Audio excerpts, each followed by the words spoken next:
Well, scary news coming out of the United Kingdom.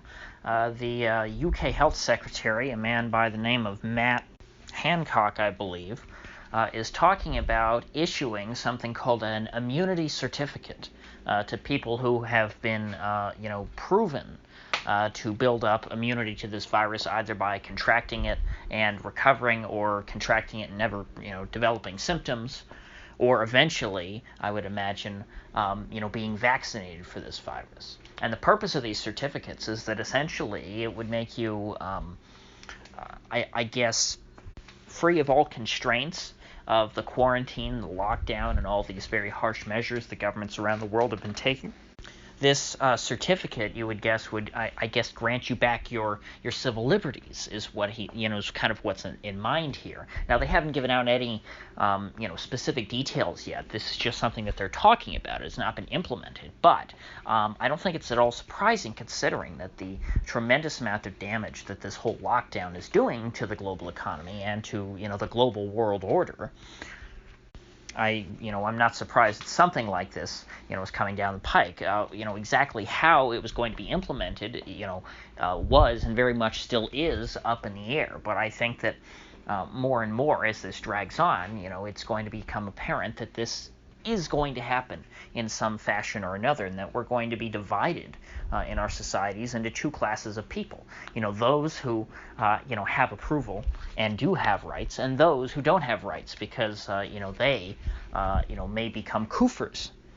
Now, this is a tremendous bottleneck through which governments around the world can, if they want to, if they start from the blanket point of view that nobody in their country has rights until they're granted this certificate, this is a great way to deny whichever people you don't like of their rights, by taking everyone's rights away and then only giving the rights back to people, who do as they're told. I'm sure that in China, for example, this whole crisis was a great excuse for them to get rid of some dissidents. And we could see similar tactics being taken in other countries, of course, maybe to less extreme degrees. I don't expect people to be killed and then counted as being, oh, well, they died of the virus, so that's why they died, to cover up their murders or assassinations. I don't think anything like that is going on. But it could be, if you are on, I forget which intelligence agency, it may just be the intelligence community broadly, has this list of people that they intend to round up if there's any kind of crisis. I believe this came up a lot, with 9/11 and stuff, that there is this list that they keep of dissidents in the country, people who are known to be anti-government folks, who may be troublemakers, if there's ever a breakdown in law and order. So the idea is that, if you just round these people up immediately and put them in camps, well, then they can't start anything, and so that it'll be a much less of a likelihood that there is a breakdown, in civil order. And that list is, contains, as of I think 2005, like 3 million people. And so by this point, you'd imagine that there are many, many millions of people on that list who, I'm just spitballing here, if we get to this point of a regime. And now the U.S. hasn't discussed this at all. This is just something the U.K. is talking about. But I think that once these measures start in other countries, just like with the lockdowns, you can expect them to spread to other countries. It is very conceivable that there will be certain folks in the U.S. Who will be denied these certificates to return to a normal life for political reasons. Because the government has a great deal of power there. Why would they, if they have this opportunity to deny literally anyone in the country their rights as a human being, when they have this blank check to essentially keep people under house arrest, why would they not use it? No, I'm not saying that it's a sure thing that they will, but I think it's an extremely heavy risk.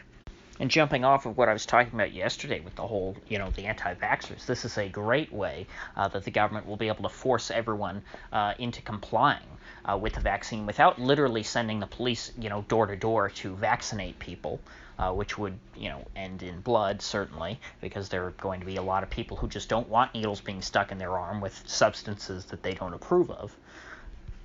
This is a way sort of to softly mandate that people get vaccinated. This is going to be a way that they force all those people into Walgreens or CVS or wherever the vaccines are distributed to go ahead and take the injection, at least there will be a lot of marginal anti-vaxxers who choose not to, get vaccinated but don't have particularly strong convictions, who will capitulate in exchange for their freedom and take the vaccine. Other more militant anti-vaxxers who, again, there's an overlap between people who are anti-vax and anti-government and generally just dissidents, because the reason why, you have people who don't want to take vaccines is because they don't trust the people who are issuing the vaccines. Well, who are the people that make the vaccines and distribute them? They're folks in position of authority. They're folks at, the FDA, in the pharmaceutical industry, and the federal government and other agencies. And so there's a natural overlap between people who the government doesn't like, people who the government wants to go away and suppress, and folks who don't want to take vaccines. And putting dissidents under house arrest is a pretty, throughout history, a pretty common authoritarian tactic. It was something that was employed, under the old regime in France. It was, I think, most famously implemented under, the South African government during apartheid. There was this system of banning to where essentially you could be stripped of your civil liberties for being a political dissident. And what that meant is that, you had to stay in your home. You weren't allowed on an airplane. You couldn't leave the country. And you were, or sometimes you weren't under total house arrest. Sometimes you had a specific area of the country that you had to stay in, maybe your hometown you had to stay in, or maybe your neighborhood you had to stay in.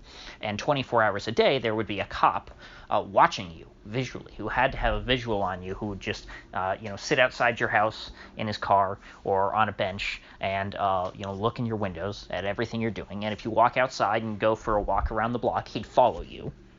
And so I think that, we could see something similar happen, with the Kufers. Or I guess more specifically, once we get to this point to where there actually is a vaccine that can be distributed that people are willing to take, the only folks left on this list, like I said, would be anti-vaxxers. And, even if you do take the vaccine, there might be, they could have, I'm sure there's going to be a process for getting these certificates. It's not as simple as they stick the needle in your arm and the pharmacist hands you your immunity certificate. I think there's probably going to be some sort of bureaucratic process that you have to go through. And so other dissidents who maybe don't have a problem with vaccines still could get hung up in this system and be denied their freedom and be, essentially banned from society, South Africa style. And so, keeping in theme with our corporate police state, Google is offering to essentially do everything that the NSA does, but I guess the NSA does it somewhat inefficiently, which is our only saving grace when it comes to the NSA. They collect all this data and then, from what I understand, don't necessarily have the resources to comb through it all. But Google now is setting up a software so that they are, anybody who has tracking turned on their phone, or, by the way, even people who don't have tracking turned on, because if you turn off tracking, Google still tracks you anyway, apparently. I believe there was an AP story a long time ago. I don't want to put all these links in the description, so forgive me, I'm not going to cite things today. I'm tired. But you can find the story. The Associated Press reported on it. You turn off location data, Google still collects it. So you're being tracked no matter what. I mean, and we can't really avoid that. Everybody's got smartphones now. And so Google is trying to set up a system to where they can monitor if people are maintaining social distancing, and they're going to report that to the authorities. And keep in mind, right now, all of it is about health. It's all talking about health. It's all about making sure that you stay healthy and that we stop the pandemic. But very soon, once these tools are in place, afterwards, this is going to become a matter of national security. And so this is going to be weaponized against dissidents. That is guaranteed. Now, as I've been saying, though, this attempt to arrest the economic collapse of all these countries while simultaneously instituting a high-tech police state, in my opinion, while it is convenient for them, I do not think that it will be enough to save their governments from the ramifications of the financial collapse that was already baked into the cake. It's just a matter of what the trigger would be. And now that it's triggered, I still have seen no evidence that they are going to be able to prevent this from happening. So my only refrain from panicking about our high-tech police state that is being ushered in as we speak is, that it doesn't necessarily have to be that way. Because there is a constraint on the governments of the world, and that constraint is wealth and resources.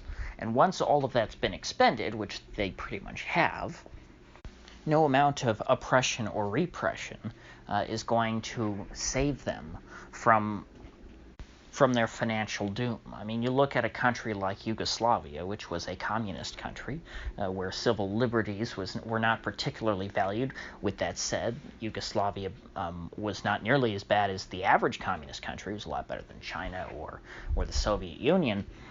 At the end of the Cold War, when they ran out of money because the West no longer had an interest in propping them up, because the Soviet Union had gone away, was falling apart, and the Eastern Bloc was crumbling, they very quickly devolved into 6 or 7 independent republics, and Yugoslavia was not a massive country to begin with.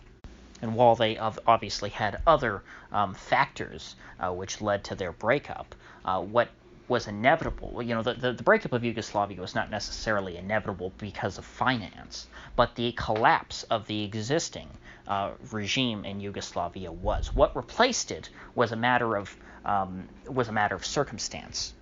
But the fall of the state itself, the collapse of whatever they called it, the Socialist Federal Republic of Yugoslavia, was a matter of financial and economic reality.